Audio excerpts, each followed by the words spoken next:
যাকে 2 বছর ধরে ভালোবেসেছি তাকেই বিয়ে করেছি। সুখে দুঃখে 2 বছর অতিক্রম হলো। সে আমাকে সকাল বিকাল বলতো শুধু তোমাকেই ভালোবাসি। আমিও আর কি, সুখে থাকলে ভূতে কিলায়। হঠাৎ করেই মাথায় বুদ্ধি আসলো যে জামাইকে একবার পরীক্ষা করে দেখা যাক। যেই ভাবনা সেই কাজ। আমার বান্ধবীর কাছ থেকে তার ফেক আইডিটা নিলাম। ভয়েস চেঞ্জ করার অ্যাপ ডাউনলোড করে কিভাবে ভয়েস চেঞ্জ করতে হয় সেটা বান্ধবীর কাছ থেকে খুব ভালো করে শিখে নিলাম। বান্ধবী বারবার জিজ্ঞেস করলো কেন? আমি তখন বললাম না এমনি, ওই আর কি, খুব তো বলে ভালোবাসি ভালোবাসি, একটু বাজিয়ে দেখবো আর কি। পরীক্ষা নেওয়ার আগে আমি ভেবেছিলাম আমি হেরে যাব, কারণ গত 4টা বছর ধরে আমার প্রতি তার ভালোবাসা দেখে আমি সত্যি ভীষণ মুগ্ধ। তো বান্ধবীর আইডি থেকে তাকে ফ্রেন্ড রিকোয়েস্ট পাঠালাম। 2 দিন হলে অ্যাকসেপ্ট করে না। আমি তো সেই খুশি। 2 দিন পরে আমার স্বামী আমাকে জিজ্ঞেস করছে আচ্ছা বিথি নামের কোনো ফ্রেন্ড আছে তোমার? আমি বললাম কই না তো।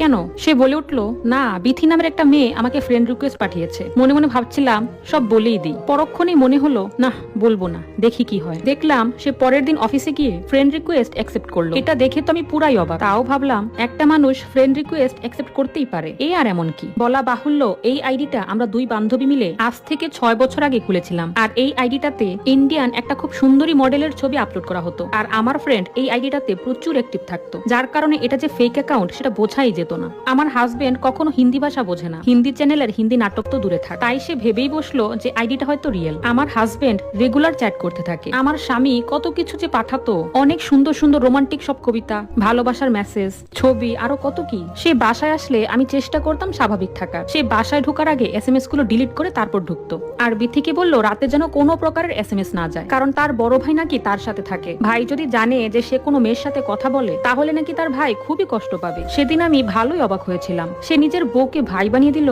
এই ফেক আইডিটা যেহেতু বিথি আর আমরা দুজনেই নিয়ন্ত্রণ করি, দুজনেই দুজনের মেসেজ দেখতে পারতাম। আমি যখন আমার স্বামীর সাথে কথা বলতাম তখন খুব সাবধানতার সাথে ভয়েস চেঞ্জার অ্যাপ দিয়ে নিজের ভয়েসটাকে চেঞ্জ করে তারপর সেটাকে সেন্ড করতাম, যেন আমার স্বামী কিছুতেই না বুঝতে পারে। আর কথাগুলো পুরান ঢাকার স্টাইলে বলতাম। আমার সবচেয়ে বেশি কষ্ট লাগলো এটা ভেবে যে সে আমাকে যে কথাগুলো বলতো সেই কথাগুলোই মেসেজ করে পাঠাতো। কথা সবই এক, শুধু মানুষ দুইটা ভিন্ন। আগে আমার স্বামী শুক্রবার আসলেই সারাক্ষণ বাসায় থাকার বাহানা করতো। আমি ঠেলেও তাকে বাইরে পাঠাতে পারতাম না। আর এখন সারাক্ষণ সে বাইরে যাওয়ার বাহানা খোঁজে। আর বাইরে গিয়েই ফোনে বিথির সাথে কথা বলতো। প্রচন্ড রাগে আমার শরীর কটমট করতো। মনে মনে ভাবলাম যে দেখি কতদূর যায় উনি। মেসেজ করে বললাম চলো বিয়ে করে ফেলি। সে বলে সে নাকি 1 বছর পরে বিয়ে করবে। আগে আমাদের দেখা সাক্ষাৎ হোক। একটু টেনশনই পড়ে গেলাম। মেসেজিং তো ঠিকই করছি, কিন্তু দেখা সেটা কিভাবে করব? একদিন তো তাকে বলেই দিলাম যে ফেসবুকে যে ছবিগুলো ছাড়া হয়েছে সেগুলো কিন্তু আমার না। ফেসবুকে আপনি এই পর্যন্ত যত ছবি দেখেছেন সবগুলোই একটা ইন্ডিয়ান মডেলের। এটা শোনার পরে সে 2 মিনিটের মতো চুপ ছিল। 2 মিনিটের মতো চুপ থাকার পরে সে বলে উঠলো এটা তোমার ফেক আইডি?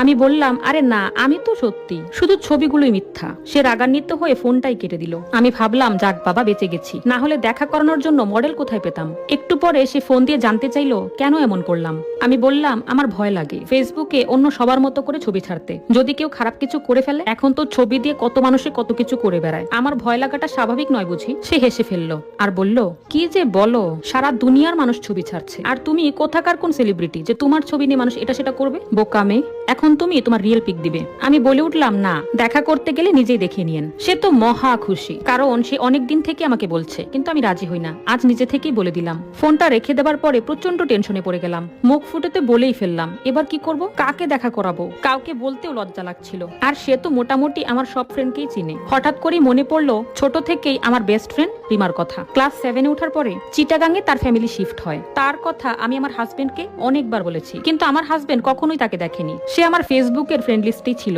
আমি তাকে জিজ্ঞেস করলাম তুই ঢাকা আসবি কবে? সে বলল আসবো নেক্সট মান্থে। তুই দেখা করবি কবে? আমি তাকে ডেট জানালাম। 1 মাস পরে রিমা ঢাকায় আসলো। আসার পরে ডেট অনুযায়ী তার সাথে দেখা করতে যাই আর গিয়ে তাকে সব খুলে বলি। তাকে বললাম বোন আমার প্লিজ হেল্প কর, তুই বিথি সেজে একটা বারের জন্য তার সামনে যা প্লিজ। সে কিছুতেই রাজি হচ্ছিল না। বলতে পারেন অনেক কষ্টেই তাকে রাজি করালাম আর তাকে সব কিছু শিখিয়ে দিলাম। পরে বিথির আইডি দিয়ে আমি হাজবেন্ডকে বললাম কালই কিন্তু দেখা করব। সে তো মহা খুশি। তার বহু প্রতীক্ষিত কালটা অবশেষে চলেই এলো। আমাকে সকালে উঠে জিজ্ঞেস করলো কোন শার্টটা পরবো একটু দেখো তো। আমি বললাম আজ কি তোমার কোনো ইম্পর্টেন্ট কাজ আছে? সে বলল আজ আমার খুব ইম্পর্টেন্ট একটা মিটিং আছে। কথাটা শোনার পরে চোখের কোণে যে কখন পানি চলে এলো বুঝতেই পারিনি। চোখের পানিটা সাথে সাথে মুছে তাকে শার্ট চুজ করে দিয়ে বিদায় জানালাম। দিনটা আজ অনেক বড় লাগছে, মনে হচ্ছে যেন বিকালটা আসছেই না। 3টা মাস ধরে এই খেলাটা খেলে যাচ্ছি। গত 3টা মাসে শান্তি কি জিনিস আমি ভুলেই গিয়েছি। বুকটা ইদানিং প্রচুর ব্যথা করে আর খালি কান্না পায়। উফ, সে কি যন্ত্রণা! যাকে নিজের চেয়েও বেশি ভালোবাসি তাকে হারানোর যন্ত্রণা। এই যন্ত্রণাটা যে কতটা ভয়ঙ্কর আর ব্যাপক সেটা কেবল সেই জানে যে এগুলো ফেস করেছে। কিন্তু যখন প্রচন্ড কষ্ট হয় তখন ভাবি আমার তো হ্যাপি হওয়ার কথা, আমার হাজবেন্ড তো অন্য কাউকে না আমাকেই ভালোবাসছে। আমার তখনই মনে হয় যে আমার জায়গায় যদি সত্যিকারের বিথি নামের মেয়েটা থাকতো তাহলে কি সে তাই করতো? সে কি তবে অন্য মেয়েদের সাথেও আগে এরকম করেছে? মনে আজকাল হাজারো প্রশ্ন ঘুরপাক খায়। ভাবতে ভাবতেই চায়ে চুমুক দিচ্ছি আর তার সাথে আমার সেই সুন্দর মুহূর্তগুলোর কথা মনে পড়ছে। জীবনে প্রথম প্রেমের অনুভূতি কিরকম হয় তা তো আমি তার হাত ধরে জেনেছি। আমি তখন ক্লাস 10-এ পড়তাম। খালাতো বোনের বিয়েতে যাই। খালাতো বোনের বিয়েতে যেই তার সাথে আমার প্রথম দেখা। তার চেহারা, মনোমুগ্ধকর গান, কথা কিংবা কবিতা শুনে যে কেউই তার প্রেমে পড়তে বাধ্য হবে। সে কিন্তু ভীষণ মিশুক স্বভাবের। সে আমাকে কি বলে প্রপোজ করেছিল জানেন?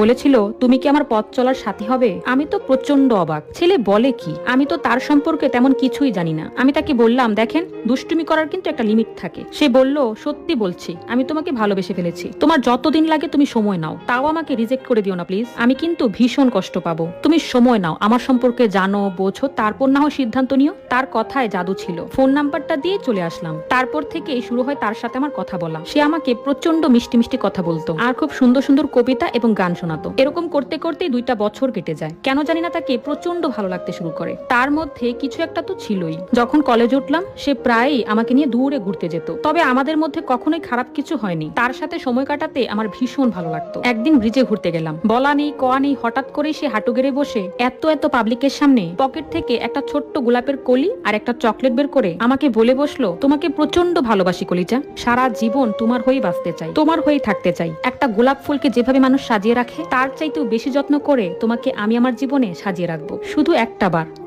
বার আমাকে বিশ্বাস করে দেখো, আমার হাতে হাত রেখে দেখো, দুনিয়াকে দেখিয়ে দিব ভালোবাসা কি জিনিস। তার এই কথাগুলো শুনে নিজেকে খুব বড় পর্যায়ের সেলিব্রিটি মনে হচ্ছিল। এত খুশি লাগছিল। তারপর তো বলেই ফেললাম, হ্যাঁ, আমিও তোমাকে প্রচন্ড ভালোবাসি কলিজা। তুমি রেখে দিলে আমি সারা জীবন তোমার হয়েই থেকে যাব, সারা জীবন তোমার হাতটি ধরেই বেঁচে থাকতে চাই। এভাবেই কাটতে থাকলো আমাদের জীবনের সবচাইতে সুন্দর মুহূর্তগুলি। এই 2টা বছর আমাদের হাজার হাজার সুখের মোমেন্ট ছিল, যেটা বলে শেষ করা যাবে না। আর তার জবটা হওয়ার পরে প্রথম মাসের স্যালারি পেয়েই তার সাথে রেস্টুরেন্টে খেতে গেলাম। সেদিন আমার হাত 2টা শক্ত করে ধরে বলে, সারা জীবন আমার সাথে থাকতে পারবে তো? অনেক ভালোবাসবো তোমায়, কখনোই ওই সুন্দর চোখ দুটো থেকে এক ফোঁটা পানিও ঝরতে দিব না। বাবা মা আগে থেকেই জানতো তার কথা। অনেক ভালো ভালো বিয়ের সম্বন্ধ এসেছিল আমার জন্য, কিন্তু তার জন্য আমি সবগুলোই রিজেক্ট করেছিলাম। আর আমার বাবা মা বলে দিয়েছিল যে মেয়ে যখন ওই ছেলেকে ছাড়া কিছুই বোঝে না, ওই ছেলে ছাড়া অন্য কাউকে বিয়ে করবে না, তাহলে আর আমরা এত বাধা দিয়ে করবোটা কি? মেয়ের সুখই আমাদের সুখ। তারপর বাবা মা রাজি হয়ে যাওয়াতে তেমন একটা ঝামেলা পোহাতে হয়নি। অল্প বেতনে চাকরি করা ছেলেটাকেই তারা জামাই হিসেবে মেনে নিল। ধুমধাম করে আমাদের বিয়েটা হয়ে গেল। বিয়ের এই 2টা বছরে তার ভালোবাসা আমার জন্য একটু কম মনে হয়নি। মনে হতো যত দিন যাচ্ছে ভালোবাসা যেন ততই বাড়ছে। এখন কেন জানি তার সবগুলো কথাই মিথ্যে মনে হচ্ছে। মনে হচ্ছে সে অনেক বড় একটা অভিনেতা। আমাকে সে যে ভালোবাসার কবিতা গান শোনাতো, আশ্চর্যের বিষয় হচ্ছে সে সেম কবিতা আর গান বিথিকেও শোনায়। এটা কিভাবে সম্ভব? তাহলে কি তার কাছে সব মেয়ে এক? মাথার মধ্যে হাজার হাজার প্রশ্ন। হঠাৎ করেই ফোন বেজে উঠলো। ভাবনার জগৎ থেকে বের হলাম। কখন যে 4টা বেজে গেছে নিজেও জানি না। রিমা ফোন দিয়ে বলল, আমি বের হলাম, পার্কে গিয়েই তোকে ফোন দিব, দেখিস তুই যেন আবার অফলাইন হয়ে যাস না। ফোন কিন্তু কাটবি না, আমার ভীষণ ভয় লাগছে। বললাম, ভয় পাস না, অল দা বেস্ট, বাই। বুকের ভেতরে কেমন যেন একটা ব্যথা ব্যথা করছে, বুঝতে পারছি না কি করব। রিমাকে বললাম, তুই কিন্তু তাকে বিয়ের কথা বলবি, আর তোকে যা যা বলেছি সব কিন্তু মনে রাখিস, সে যেন ভুলেও বুঝতে না পারে যে তুই বিথি না। রিমা বলে উঠলো, তুই লাইনে থাক, দুলাভাই কিন্তু চলে আসছে। এই যে আমার বান্ধবী রিমা কিন্তু খুবই সুন্দরী, আর আমার স্বামী তো তাকে দেখে একদম ফিদা। সে রিমাকে বলে উঠলো, ভালোই করেছো, ফেসবুকে একটাও ছবি দাওনি, দিলে সবাই তোমাকে ভালোবেসে ফেলতো। উফ, তুমি এত সুন্দর কেন? আমি আমার এই জীবনে তোমার চেয়ে সুন্দরী মেয়ে আর দেখিনি। মানুষ এতটা সুন্দর কিভাবে হতে পারে? উফ, কেমন যেন চোখ ধাঁধানো সুন্দর। সুবহান আল্লাহ। যাক, ফেসবুকে ছবি না ছাড়াতে খুবই ভালো হয়েছে। আমিও চাই না আমার ভালোবাসার মানুষটাকে অন্য কেউ দেখুক। আমার ভালোবাসার মানুষটা কি এত সস্তা নাকি? হ্যাঁ, এই ছিল সূচনা পর্ব। এরপর সে আস্তে আস্তে তার ভালোবাসার কথা বলা শুরু করে দিল। রিমা তাকে জিজ্ঞেস করলো, আচ্ছা আমি তোমার জীবনের কততম ভালোবাসা? সে বলল, প্রথম ভালোবাসা। তারপর রিমা বিয়ের কথা তুললো। বলল, এখন তো আমাকে দেখেছো, আমাকে তোমার খুবই ভালো লেগেছে, যেটা বুঝতে পারছি। তোমাকেও আমার খুব ভালো লেগেছে। এবার বিয়েটা কবে করছো বলো? বিয়ের কথা শুনে সে যেন কেমন একটা ধাক্কা খেলো আর বলল, সে 5 বছর পরেও করা যাবে, কারণ এখন আমার বড় ভাইয়ের বিয়ে হয়নি। তার আগে আমি কিভাবে বিয়ে করে ফেলি বলো? রিমা বলে উঠলো, উঠলো, ওরে বাবা 5 বছর? 5 বছর তো আমার ফ্যামিলি জীবনেও মানবে না। যা করার তাড়াতাড়ি করতে হবে। সে শুধুই কথা ঘুরাচ্ছিল। আমি কথা শুনতে শুনতেই সিঁড়ি দিয়ে ছাদে উঠছিলাম। হঠাৎ করেই মাথা ঘুরে পড়ে গেলাম। পাশের বাসার ভাবি আমার হাজবেন্ডকে ফোন দিল। সে শোনার সাথে সাথেই রিমাকে ভালো করে বিদায় না দিয়ে চলে এলো। আমি হসপিটালের বেডে শুয়েছিলাম। আম্মু আব্বু আসলো। একটু পর আমার হাজবেন্ডও আসলো। তার চোখে পানি। কি হলো, কিভাবে হলো, হাজারো প্রশ্ন। আমি বললাম তেমন কিছু না, পাটা একটু মচকে গেছে, তেমন সিরিয়াস কিছু না, ঠিক হয়ে যাবে। আমার হাজবেন্ড আমার দুটো হাত ধরে প্রচন্ড কান্না করছে আর আমার প্রতি তার ভালোবাসা দেখাচ্ছে। তাকে দেখে আগের মতো বিন্দুমাত্র ভালো লাগা কাজ করছে না, বরং মনে মনে ভাবছি মানুষ কতটা সুন্দর অভিনয় করতে পারে। এটা কি আসলে অভিনয় নাকি সে মন থেকে এরকম করছে, এগুলোই ভেবে যাচ্ছি। আব্বু আম্মু পরে আমাকে বাসায় নিয়ে যায়, কেননা সে তো সারাদিনই অফিসে থাকে আর ডাক্তারি দিকে আমাকে বেড রেস্টে থাকতে বলেছে। আব্বুর বাসায় চলে গেলাম। সেখানে গিয়ে তার সাথে ভীতি সেজে কথা বলি আর ভাবি তাকে আমি ডিভোর্স দিব, কারণ এভাবে মেন্টালি টর্চার আমি আর নিতে পারছি না। 2 দিন পরে বাসায় কেউ আসলো। দেখলাম রিমা এসেছে। আমার রুমে আম্মু রিমাকে নিয়ে আসলো। আমি বলে উঠলাম, তুই এসেছিস? বললো, হ্যাঁ রে, আমি কালই চিটাগাং চলে যাচ্ছি, তোকে দেখতে আসলাম। রিমা বলে উঠলো, সবই তো শুনলি কাল, তা কি ভাবছিস এখন? আমি বললাম, কি ভাববো আবার, ডিভোর্স দিব তাকে। আমি ডিভোর্সের কথাই ভাবছি। আর পারছি না, আমার ভীষণ কষ্ট হচ্ছে। এভাবে মানসিক প্রেশার নিতে নিতে আমি কবে যেন মরেই যাই। আমার পক্ষে আর এগুলো সহ্য করা সম্ভব হচ্ছে না। রিমা বলে উঠলো, তোর সাথে আমার কয়েকটা কথা বলার ছিল, বললে তুই রাগ করিস না। সে বলল, শোন, তুই আগে নিজের যত্ন নে, তোর চেহারার দিকে তাকানোই যাচ্ছে না। চিটাগাং থেকে এসে আমি তো তোকে চিনতেই পারিনি। এত সুন্দর একটা মানুষ, কি হয়ে গেলি তুই? লাস্ট কবে আয়নায় মুখ দেখেছিস বলতো? তোর চেহারা দেখে মনে হচ্ছে তুই কতদিন খাস না। আমি বললাম, এত কথা না বলে কি বলতে চাস সেটাই বল। রিমা বলে উঠলো, দোস্ত, এসব পাগলামি ছাড়তো, ভাইয়াকে লাস্ট বারের মতো একটা সুযোগ দে। শোন, ডিভোর্সই সবকিছুর সমাধান না। তোর বাবা মা তোর সাথে থাকবে সব সময়, কিন্তু এই শেষ বয়সটাতে তাদেরকে নতুন করার কষ্ট দিস না। আত্মীয় স্বজন, পাড়া প্রতিবেশী তোকে বাঁচতে দিবে বলে মনে করিস? এদের কটু কথা শুনতে শুনতে তুই পাগলই হয়ে যাবি। ডিভোর্স এত সহজ না, বুঝলি? সারা জীবন তো আর একা বাঁচা যায় না। দুলাভাইকে ডিভোর্স দিয়ে তুই তো সেই অন্য কাউকে বিয়ে করবি, আর সেই লোকটা যে দুলাভাই চাইতে ভালো হবে বা আরো ভয়ঙ্কর রকমের খারাপ হবে না, সে ব্যাপারে কে গ্যারান্টি দিবে বল? আর কি এমন বয়স তোর? মাত্র 22 বছর বয়স, সামনে পুরোটা জীবন পড়ে আছে তোর। আমি বলে উঠলাম, রিমা, তুই এসব কি বলছিস? যে মানুষটা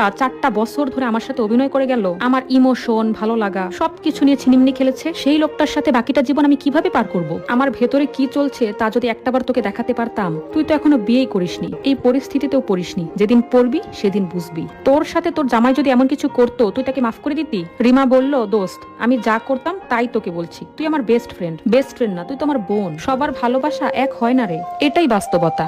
তোর হাজবেন্ড কিন্তু তোকে ভালোবাসে ঠিকই। ওই দিন যখন দুলাভাইয়ের কাছে ফোন এলো যে তুই মাথা ঘুরে পড়ে গেছিস, সে আমাকে বলল আমার একটা ইমার্জেন্সি কাজ পড়ে গেছে। আমাকে পাত্তা না দিয়ে সে কেমন সুরসুর করে চলে গেল, যেন আমাকে চেনেই না, কেমন যেন একটা মাতালের মতো করছিল। আর যখন বিয়ের কথা তুলেছিলাম, সে বারবার টপিক ঘোরাচ্ছিল, বারবার ইগনোর করছিল। সে বিথির সাথে শুধু টাইম পাসই করতে চেয়েছে। ওটাকে আসলে ভালোবাসা বলা যায় না। আমি বললাম, টাইম পাস? How funny. সে কেন এমন করবে? এক বৌদি আর হচ্ছিল না? আমাকে বললে তো আমি নিচে থেকেই সরে যেতাম। আর তোর মনে হচ্ছে আমি খারাপ? কেন তার পরীক্ষা নিতে গেলাম? বিশ্বাস কর রিমা, তার উপরে আমার প্রচন্ড বিশ্বাস ছিল। ভেবেছিলাম সে খুব শক্ত গলায় বলে উঠবে আমি বিবাহিত এবং আমার স্ত্রীকে আমি প্রচন্ড ভালোবাসি। সে ছাড়া অন্য কারো কথা আমি দুঃস্বপ্নেও ভাবতে পারি না। অথচ দেখ, সে আমার ধারণাকে কত সুন্দর করে মিথ্যা প্রমাণ করে দিল। আমি কাকে এতদিন ভালোবেসে গেছি, কাকে এত অন্ধের মতো বিশ্বাস করেছি? আচ্ছা, তার প্রতি আমার এই ধারণা রাখাটা কি অপরাধ ছিল? কই, আমাকে তো শত শত ছেলে প্রতিদিন ফ্রেন্ড রিকোয়েস্ট পাঠায়। জীবনেও এদের ফ্রেন্ড রিকোয়েস্ট অ্যাকসেপ্ট করি না। আর কেউ মেসেজ করলে সরাসরি বলে দিই যে আমি বিবাহিতা, এটা বলে সরাসরি ব্লক করে দিই। কই, আমি তো তার মতো রঙ্গলীলায় গা ভাসিয়ে দিই না। আমি যদি নিজেকে কঠোরভাবে এতটা নিয়ন্ত্রণে রাখতে পারি, তাহলে সে কেন পারবে না? তখন রিমি বলে উঠলো, দোস্ত, ছেলে ছেলেই হয়। হালাল স্বামী বলিস আর হারাম বয়ফ্রেন্ড, কম বেশি সব ছেলেরাই এক। সবাই সুযোগের অপেক্ষায় থাকে, কেউ সুযোগ পায় আর কেউ পায় না। খুব কম ছেলেই পারে নিজেকে নিয়ন্ত্রণে রাখতে। এখন তুই প্রচন্ড রেগে আছিস, আর রাগের মাথায় কখনো কোনো সিদ্ধান্ত নিতে হয় না, কারণ রাগের মাথায় বেশিরভাগ সিদ্ধান্ত নেওয়াই কিন্তু ভুল হয়ে থাকে। তুই ঠান্ডা মাথায় কিছুদিন ভাব, আর তার কাছ থেকে তুই ফেসবুক, ইনস্টা সবকিছুর পাসওয়ার্ড রাখবি।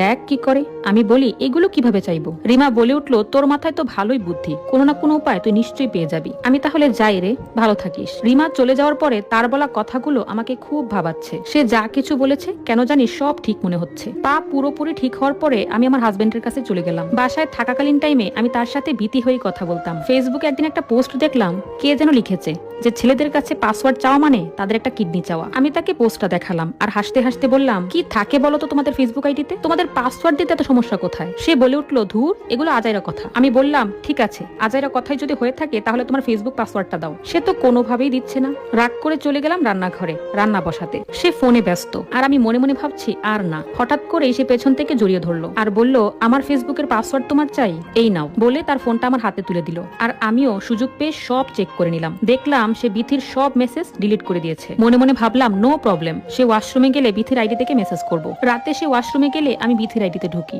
আইডিতে ঢুকার পরে দেখলাম সে বিথিকে মেসেজ করে রেখেছে, আমি তোমাকে বিয়ে করতে পারবো না, আমাকে প্লিজ মাফ করে দিও, আর হ্যাঁ, ভালো থেকো। এই বলে সে বিথিকে ব্লক করে দিল। মেসেজ দেখে আমি তো পুরাই টাসকি খেয়ে গেলাম আর ভাবলাম, কি ব্যাপার?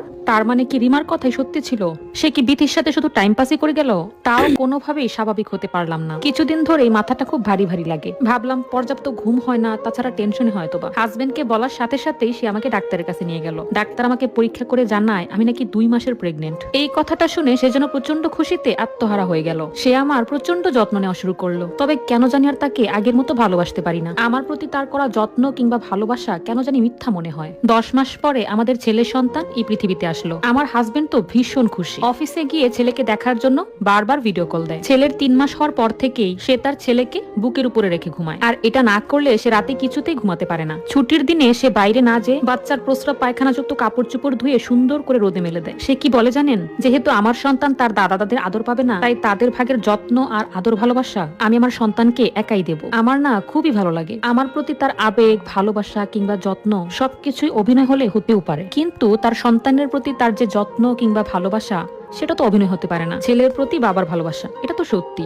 গত 2টা বছর ধরে তার ফেসবুকের জিমেইল কিংবা পাসওয়ার্ড সবই আমার হাতে। সে একটা বারের জন্য চেঞ্জ করেনি। আমি কিন্তু কিছুদিন পরপরই চেক করি যে সে আবার কোনো মেয়ের সাথে কথা বলা শুরু করে দিল কিনা। আর আমার জীবনের সব থেকে কষ্টের সময় ছিল সেই 3 মাস 11 দিন। যতদিন থাকবো সেই কষ্টগুলোর কথা ভুলতে পারবো না। শত চেষ্টা করেও আগের মতো প্রাণ ঢালা উচ্ছ্বাসা কিংবা ভালোবাসা নিয়ে আর তাকে ভালোবাসতে পারবো না। কিন্তু ছেলের প্রতি বাবার ভালোবাসা দেখে আমি সত্যি ভীষণ মুগ্ধ। তাদের এই সুখের কথা ভেবে হলেও সবকিছু ভুলে আমার স্বামীর হাতে হাত রেখে আমি বাকিটা জীবন পাড়ি দিতে চাই। মাঝে মধ্যে ভাবি, আমার ভালোবাসার মানুষটার কাছ থেকে ভালোবাসার পরীক্ষা নেওয়া আমার একেবারেই ঠিক হয়নি। কারণ সে পরীক্ষায় হারলেও বা কি হতো, আর জিতলেও বা কি হতো। আমরা বাঙালি মেয়েরা বোধহয় এরকমই, চিরটা কাল ভালোবাসার মানুষটার সাথে থেকে যাওয়ার জন্য আমরা অজুহাত খুঁজে